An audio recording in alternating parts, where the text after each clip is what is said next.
So if you've been a long time Mint user, then you probably already know this, or maybe you're somebody who's interested in using a financial app. Well, usually people are going to go to Mint, but now, well, Mint is going to be shut down. So as of January 2024, that is when Mint is going to be ending, and it's moving over to Credit Karma. And this news might be surprising to a lot of people because Mint has basically been the standard financial app for many, many years.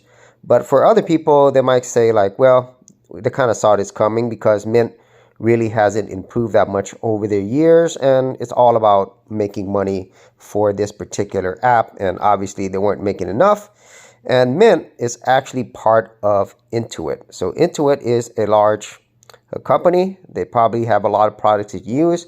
The one that is the most popular is TurboTax, but they also own other companies like Credit Karma, Mint, QuickBooks, and Mailchimp. So definitely a big global brand.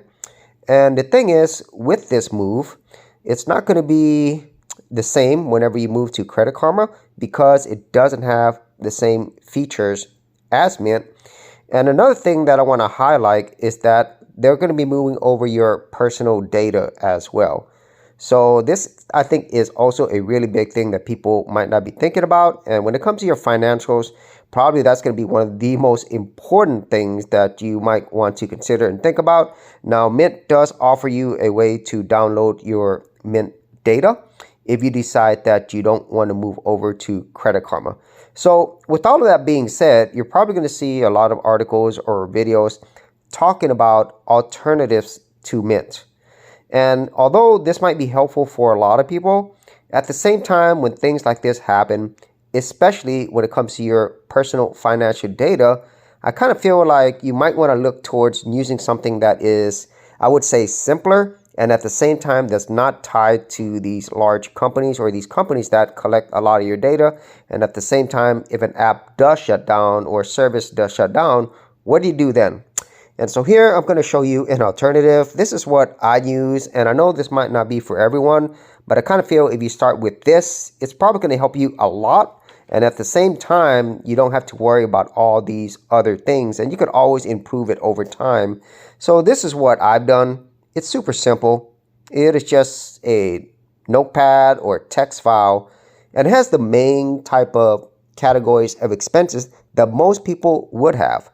So at the top, I have housing, which it could be your rent, mortgage, car, credit cards, loans, car insurance, health insurance, food. If you have kids, obviously there's going to have a lot of expenses associated with that. Utilities, internet, phone, online services, cable, miscellaneous.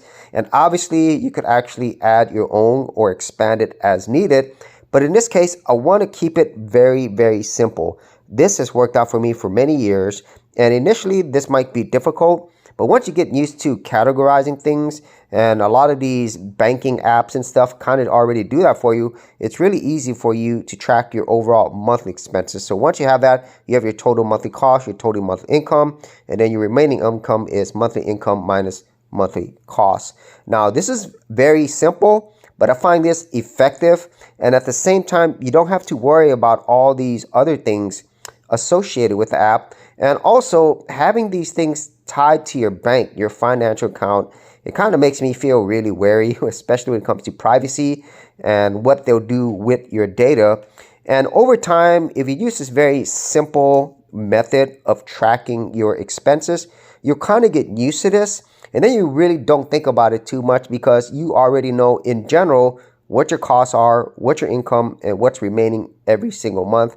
And I think if you start with something like this, which is simple, I would say effective, and at the same time, it gives you a lot of peace of mind for other things as well, I think you really don't need to spend a lot of your time and money and personal data with things such as this.